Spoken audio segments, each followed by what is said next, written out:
잘 안 맞는데, 예. 지난 주일에는 줌이 소리가 안 들린다고 그러더니 오늘은 너무 잘 들려서, 박기섭 집사님 조용히 하세요. 예. 아, 아, 예. 오늘도 역시 우리 PC USA의 성서 주기표에 나오는 그 성서 본문을 제가 골랐습니다. 그런데 정말 우리에게 필요한 말씀이 아닌가라는 그러한 생각을 하게 되었고요. 오늘 말씀은 야고보서 1장에 있는 말씀입니다. 제가 여러분들 아마 다 느끼셨을 거예요. 전 목사는 왜 이 서신서를 잘 안 읽나? 제가 주로 복음서에서 본문을 택하죠. 그리고 구약에 있는 말씀 중에서도 다른 말씀보다는 뭔가 에피소드가 있는, 또 사건이 일어나고 하나님의 백성이라든지 신앙인들의 그 삶 속에서 일어나는 그 본문을 주로 제가 선택을 합니다. 그래서 신약 구약 할 것 없이 사건을 중심으로 제가 주로 설교를 드리기 때문에 바울 서신이나 혹은 오늘과 같은 야고보서나 또 혹은 뭐 예언서나 계시록이나 이런 데에서는 설교 본문을 잘 택하지를 않습니다. 그런데 오늘 그 성서 주기표 렉셔너리에 따르면 오늘 야고보서를 보는 날이에요. 근데 이 야고보서는 그 제목을 봐서도 알 수 있듯이 영어 성경에는 제임스라고 돼 있죠. 우리 한글 성경에는 야고보서 이렇게 돼 있는데 예수님의 형제 중에 야고보가 있죠. 아마 그 예수님의 형제 중에 야고보가 아마 이 야고보서의 저자일 것이다 라고 이렇게 추정을 합니다. 그런데 이 야고보서는 신약 성경에 나오는 바울의 글이나 바울의 그 서신이나 다른 서신과는 조금 다른 것이, 주로 바울 서신은 무엇을 강조합니까? 믿음을 강조해요. 그래서 우리가 그 한자 어려운 말로 이신칭의라고 그렇게 이야기하죠. 믿음으로써 이신, 믿음으로써 칭의, 의롭다 하고 칭함을 받는다라는 거예요. 그러니까 믿음이 있으면 우리가 의롭게 되고, 믿음이 있으면 구원을 받고, 뭐 어떻게 하든지 믿음이 중요하다라고 믿음을 굉장히 강조하는 그런 말씀이 나오는 반면, 오늘 이 야고보서는 믿음보다는 그 행함을 강조해요. 그러니까 바울 서신에 나오는 믿음을 강조하는 그러한 말씀과는 어떻게 보면 이렇게 좀 대조되는 듯한 그런 말씀이라고 보통 그렇게 생각을 합니다. 그래서 제가 어렸을 때 옛날이죠. 뭐 50년 전 뭐 이때는 교회에서 청년들이 늘 토론회를 할 때에 믿음이냐 행함이냐 어느 게 중요하냐, 어느 게 우리에게 필요하냐, 뭐 결론은 다 뻔하죠. 믿음이 있는 만큼 행함이 따라야 된다라는 것이 결론인데, 그걸 가지고 이제 서로 토론하고 서로 주장하고 그랬던 기억이 납니다. 물론 여러분들도 다 아실 거예요. 믿음도 중요하고 믿는 만큼 믿음에 부응하는 행함이 있어야 된다라는 것, 아마 교회 다니시는 분들은 다 아실 겁니다. 그런데 그게 이렇게 쉽지가 않은 거예요. 믿는다고 하는 사람도 행함에 있어서는 전혀 믿는 자들과 같지 않은 그런 경우가 대부분입니다. 그건 뭐 여러 교우들, 평신도뿐만 아니라 목사도 마찬가지예요.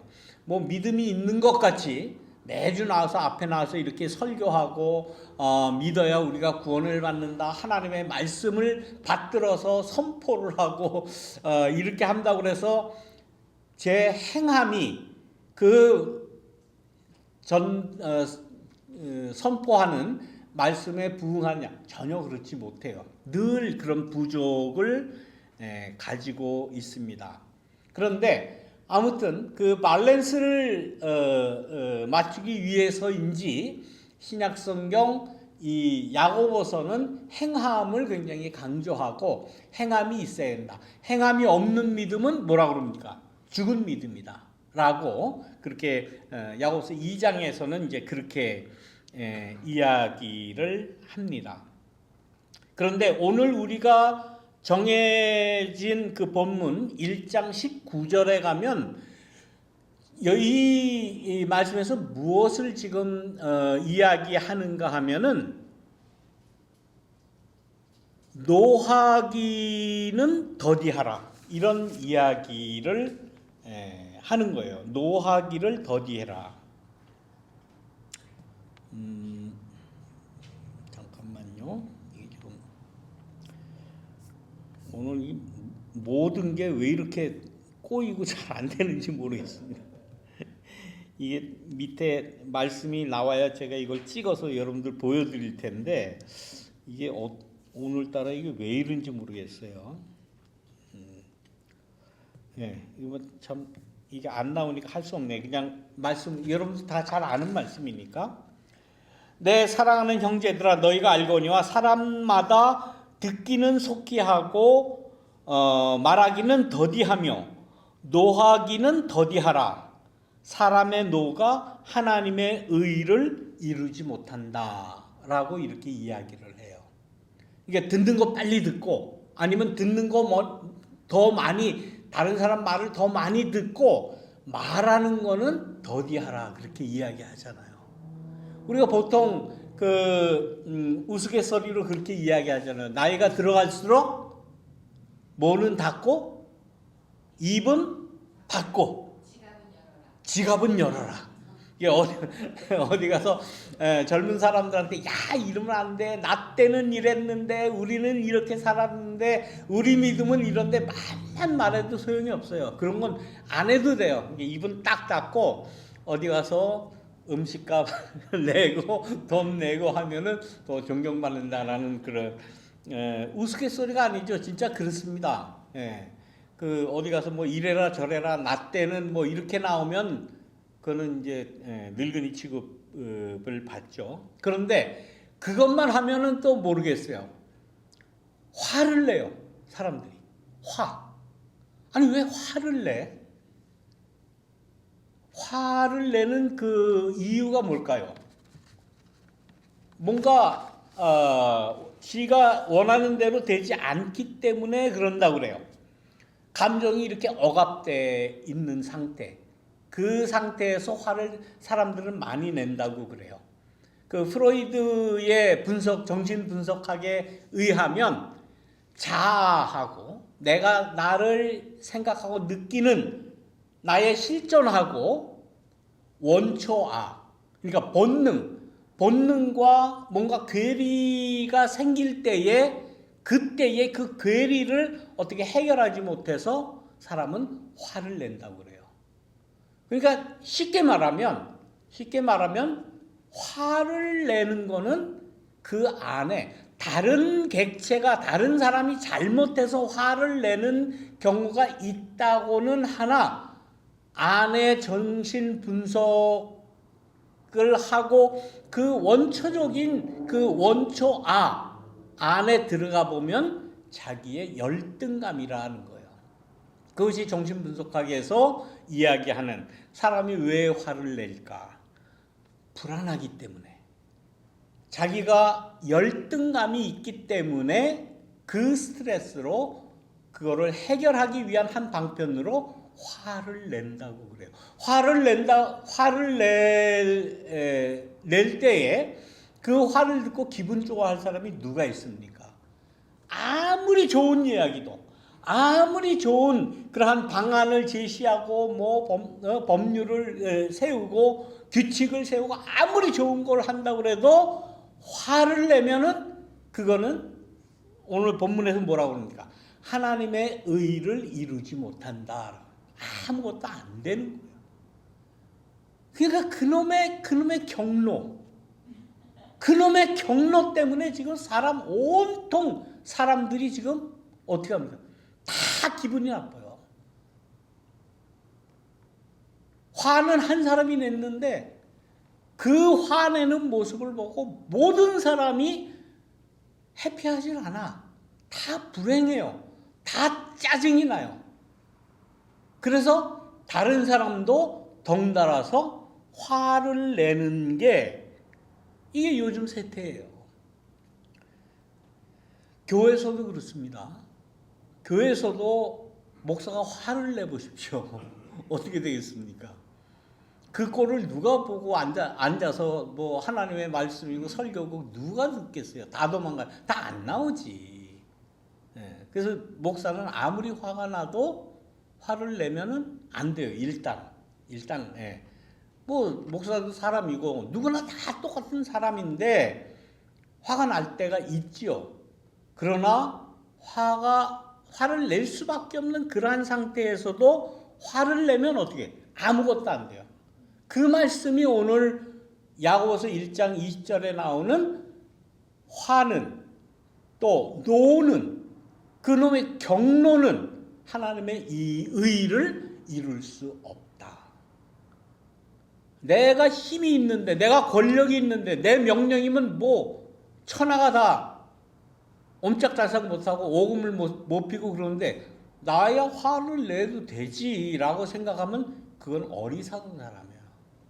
그거는 지도자가 될 수 있는 사람이 아니에요. 그건 지도자가 되면 안 돼요. 옛날에 그 성가대 하신 분들 계시죠? 옛날에 한국에서부터 성가대 할 때 그때 옛날에 요즘엔 그런 사람 없습니다. 지휘자가 뭔가 연습을 시켜도 안 되면 어떻게 했습니까? 옛날에 무슨 일? 지휘봉을 꺾어요. 그런 거 보셨어요? 요즘엔 못 보셨을 거예요. 옛날에 약간 60년대 70년대 그때 뭐 유명한 그 외국의 무슨 뭐 토스카닌인가 그때 화를 잘 내는 지휘자가 있었어요.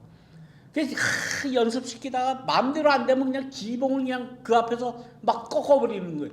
그게 어떻게 다 전해져 가지고 이 교회 성가대 지휘 그거 뭐 한 많아야 그저 한 3, 40명 그 성가대원하고 하는 그 지휘자들이 그걸 잘못 배운 경우가 많이 있었어요. 모두가 다 그런 건 아니고. 그러니 찬양을 하는 사람들이 전문가도 아니고 아니 지휘자가 지휘봉을 막 꺾고 그러면 그 찬양이 나오겠습니까? 노래가 나오겠습니까? 감정순화가 되겠습니까? 은혜가 되겠습니까? 아무것도 안 돼요. 그걸 마치 무용담처럼 이야기하는 지휘자를 저는 여러 경험을 했어요. 지금도 생각해 저거 참 못됐다. 아니 지가 음악을 공부했으면 했지. 지휘를 하면 했지. 아마 그 전공자들도 아니고 합창단 다 봉사로 하는 건데 그거 자기 마음대로 안 된다고 지휘봉을 꺾으면 어떡해. 특히 교회에서 그런 일들이 옛날에는 많이 있었어요. 다 자기의 열등감이에요. 자기가 실력이 없어서 그러는 거지. 제가 전에 있던 어느 교회에 당회를 할 때에 어느 장로 하나가 뭐 장로 된 지 뭐 한 1년이나 됐을까? 아니 이게 어디서 그 잘못된 걸 배워가지고 자기 그 마음대로 안 된다고 다 자기보다 20-30년 나이 많은 평생 장로하신 분들도 다 앉아있고 목사도 앉아있고 그러는데 갑자기 상을 딱 치면서 쳤으면 좋겠는데 치면 또 여러분들 감정이 좀 올라올까봐 내가 치진 않아. 그 나무 치면서 한번 뭐라고 그러는 거예요. 그 꼴을 보고 저도 좀 성격이 있는 사람이거든요. 저도 까칠합니다. 예, 굉장히 까칠한 사람이에요, 제가. 그런 거 딴 데서 그랬으면 그거 아마 멱살 잡고 싸웠을 거예요. 그야말로 막 욕이 나오고 그랬을 거예요. 그런데 목사니까 어떻게 할 수가 없어요. 거기서 뭐 멱살을 잡겠습니까? 언성을 높이겠습니까? 뭐 그야말로 심지어 욕을 하겠습니까? 막 이런 게 올라오는데도 그거를 표현을 하지 않고 30분을 제가 째려봤어요. 딱 보고 얼굴을 보고 막 분이 저도 막 올라와서 그렇게 하고 그냥 오늘 당에 이걸로 끝나자 그래서 그냥 보냈어요. 그러고서는 혈압을 재니까 그때 290이 올라가더라고요, 제가. 그래서 내가 이러다가 이거 내가 죽을 수도 있겠다. 진짜 그랬어요. 그래서 제가 내가 여러분들하고 당신하고는 내가 같이 목회를 못할 것 같다. 그리고 제가 그만둔 적이 있어요. 거기서 제가 화를 냈다면 어떻게 했겠습니까? 아무것도 모르는, 이제 장로된 지 1년이나 됐으니까 1년도 안 됐을 거예요. 나이도 훨씬 안 했죠. 아니 이게 어디서 그런 못된 버릇을 그 누군가에게 들었을 거예요. 당에 들어가면은 한번 그렇게 소리치고 그래야 목사 길을 꺾고 논다. 아마 이렇게 잘못 들은 것 같아.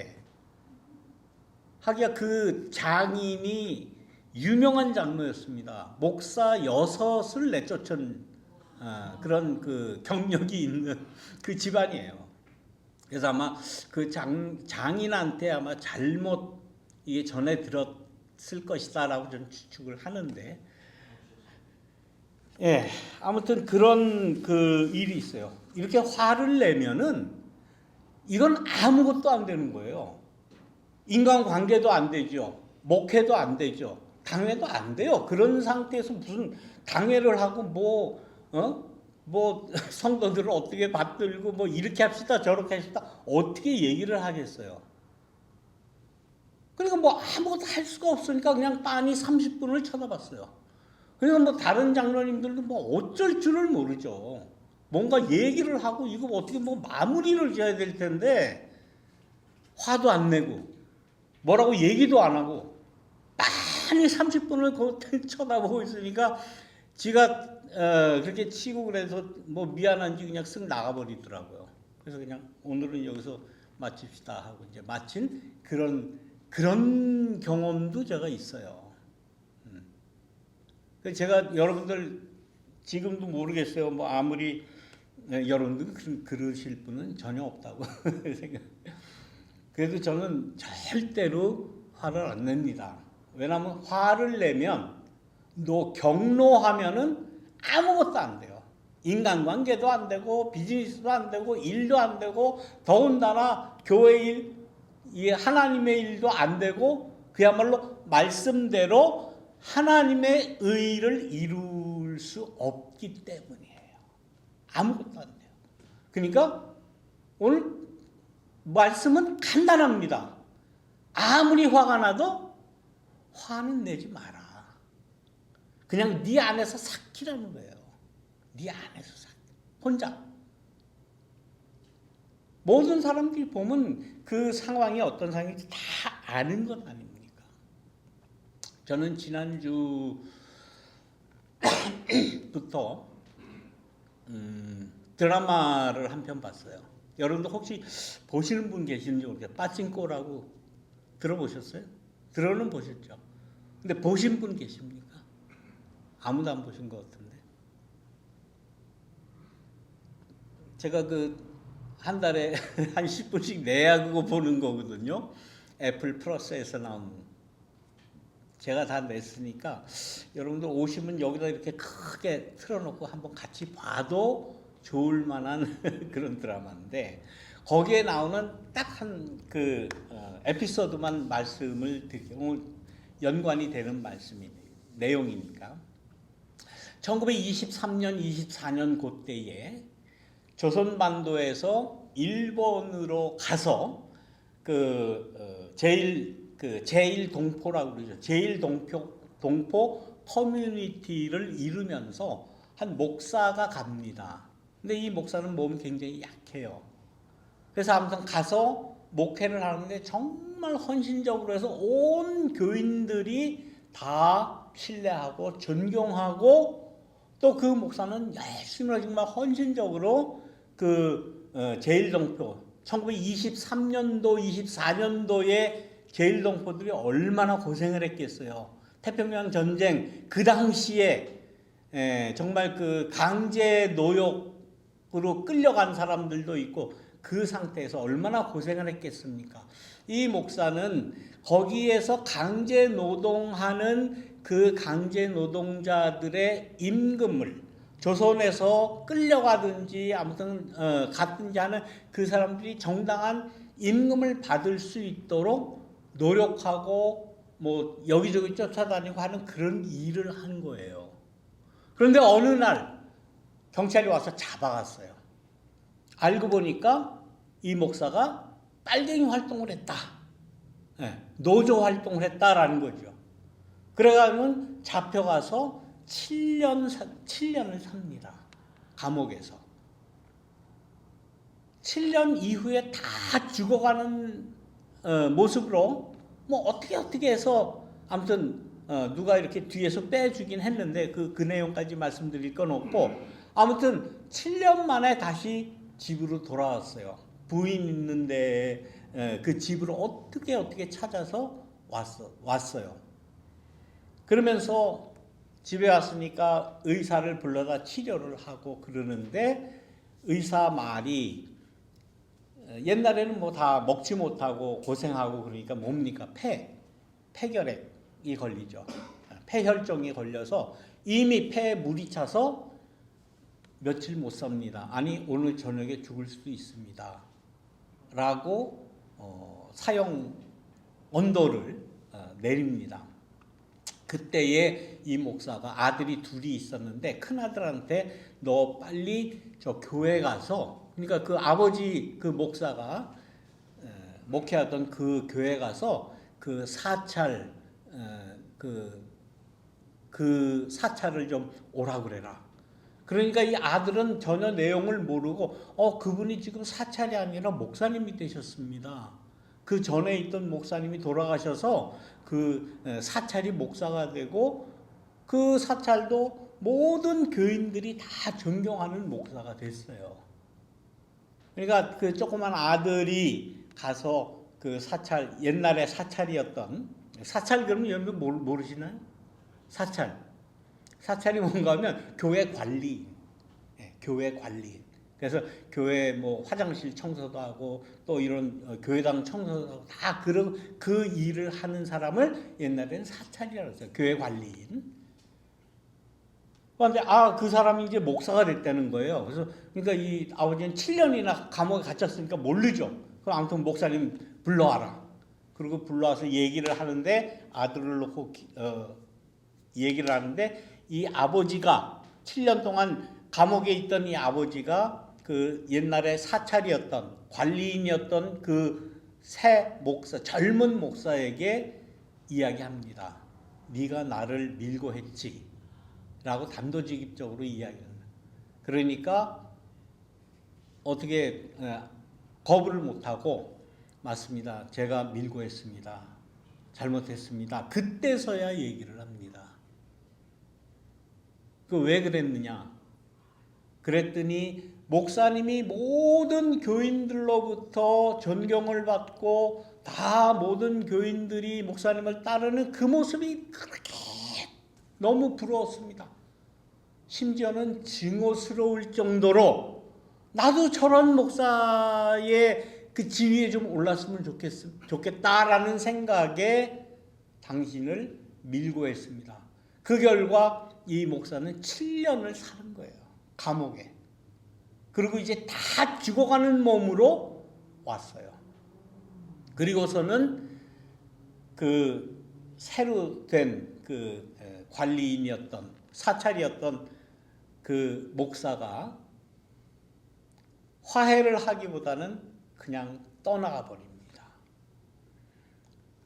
이제 죽어가는 그러한 시간이 다 되어서 이 아버지가 그 아들 둘을 놓고 하는 이야기가 정말 감동적이었어요. 나는 새로 된 그 목사, 그러니까 옛날의 관리인을 용서한다.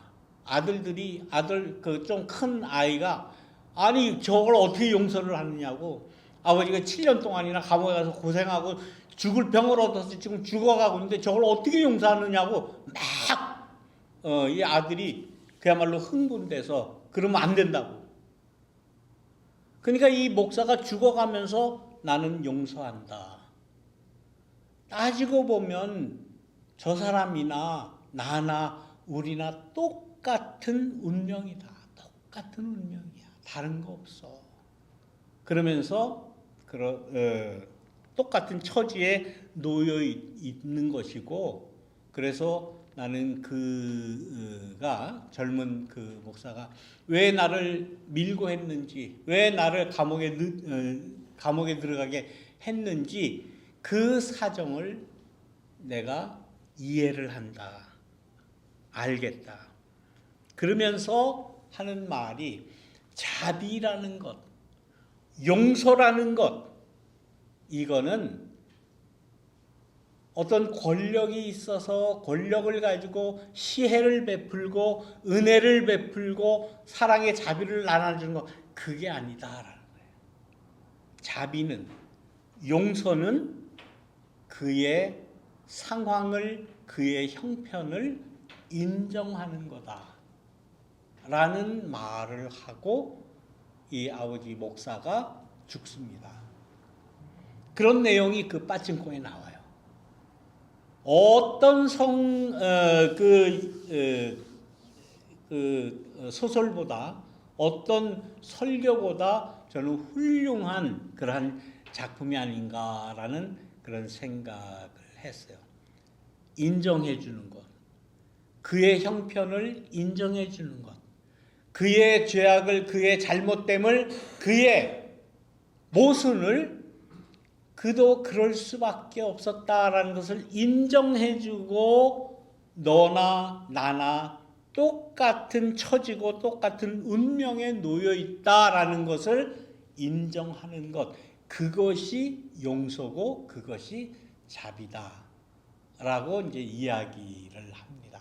용서의 정말 진정한 모습이 아닌가라는 그런 생각을 했습니다. 저는 아무튼 너무 감동이 되어서 지난 금요일 날 그 드라마가 나왔는데 4번을 봤어요. 4번을. 근데 역시 계속 감동적이에요. 빠찡꼬라는 그 소설을 기반으로 한 그 시리즈를 보면서 참 그 오래간만에 대단한 작품이 나왔구나 하는 그런 생각을 하게 되었습니다. 그 작가 이민진이라고 하는, 지금 뉴욕에 살고 있죠. 4, 5세 됐을 거예요. 그 이민진 작가는, 이민진 작가도 역시 이민 2세죠. 이민 2세로서 자기 부모로부터 들었던 그 제일 한국인 이민자들의 그 삶의 애환을 아주 심도 깊게 그렇게 파악을 하고 이제 작품으로 이렇게 내었는데, 저는 그 용서라고 하는 것, 자비라고 하는 것을 그의 형편과 그의 모든 그 상황을 인정해 주는 것이다라는 그 말이 참으로 가슴에 와 닿는데, 저는 거기서 한 걸음 더 나가야 된다라고 생각을 해요. 인정을 하되 상호 간에 다 인정을 해야 진정한 용서, 진정한 하나님의 의가 이루어지는 것이다. 당했던 사람만 내가 당했지만 용서할게. 이건 용서 혹은 이것은 자비, 은혜가 될 수 없다는 거예요. 제 생각에는 어떻게 하든지 둘이 다 잘못을 인정을 하고 둘이 다 서로의 사정을 알아줄 때, 용납해 줄 때에 그때의 용서가 이루어지는 것이 아닌가라는 생각을 해요. 우리는 주로 피해본 사람에게 이야기를 하죠. 야, 네가 참아라. 네가 이렇게 손해를 보고 네가 억울한 일을 당해도 네가 참고 네가 용서해 주면 그러면 다 끝난 것이다. 이게 일반적인 용서에 대한 입장. 저는 그렇게 생각하지 않아요. 어떻게 하든지 피해를 입힌 사람도 자기가 피해를 준 사람에게 나중에 가서 모든 이야기를 하고 내가 잘못했다라고 상호간에 인정이 될 때에 하나님의 의가 이루어지는 것이지, 피해만 보고 손해만 보고 7년간 옥살이 한 사람, 야 네가 이래도 네가 용서하면 다 해결이 되는 거야. No, 그거 아니에요. 역사적으로도 그래요. 역사적으로. 일본이 조선반도를 강점했어요. 강점한 그 역사에 대해서 인정을 해야 이 용서가 참 용서로, 서로 인정을 하고 서로의 사정을 서로 양해하고 용서를 구하고 다시는 안 그러겠다, 우리가 잘못했다라고 이야기를 해야 이 용서가 하나님의 의로 이루어지는 것이지, 네가 38년 동안 식민지로 살았어도 강점을 당했어도 너희가 용서하면 돼. 중요한 건 일본의 마음이야. 이거는 개소리예요. 정말 개소리예요. 서로가 잘못을 인정을 해야지. 역사의 잘못을 인정을 양쪽이 다 하고 잘못했다, 우리가 잘못했다, 그런 좋은 케이스가 있잖아요. 독일 정부가 지금 그렇지 않습니까? 유대인들을 그렇게 학살하고 유대인들 그 많은 사람을 아우슈비츠의 가스실에서 죽이고 못살게 굴고 했던 그 잘못을 인정을 할 때에 용서가 이루어지는 것이고 하나님의 의가 나타나는 거예요. 의가 이루어지는 거예요. 지금 이스라엘이 그런 경험을 했음에도 불구하고 팔레스틴 사람들한테 저렇게 못된 짓으로 폭격을 하고 못살게 굴고 삶을 짓밟고 억누르고 하는 이 역사 앞으로 두고 봐야 돼요. 저들이 이스라엘 이 사람들이 앞으로 어떻게 하는가 두고 봐야 돼요. 자기네가 당했던, 자기네가 경험했던 그 용서, 거기에 하나님의 의가 나타났다고 하나님을 믿는 그야말로 선택받은 민족이라는 것을 올바로 깨닫는다면 저러면 안 되죠. 저러면 안 돼요. 일본도 마찬가지예요.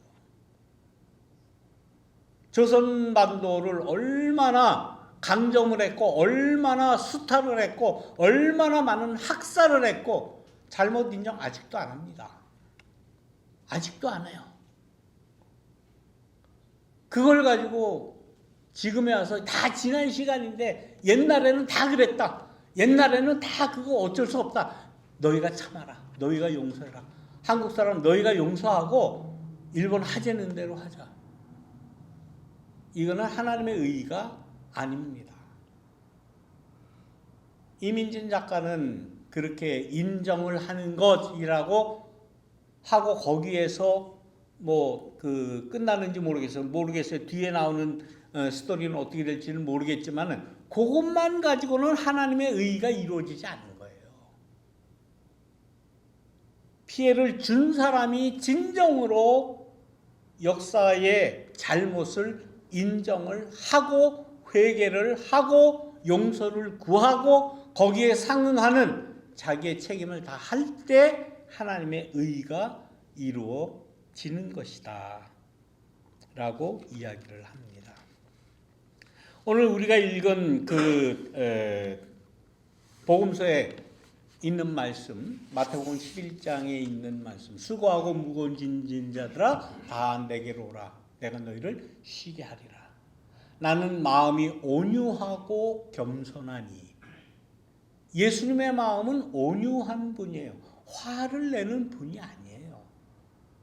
어떤 일이 있든지 온유하고 겸손한 마음을 가질 때에 하나님의 의가 이루어지는 것이고, 거기에서 하나님의 사랑이 무엇인지, 구원이 무엇인지 발현되는 것 아니겠습니까?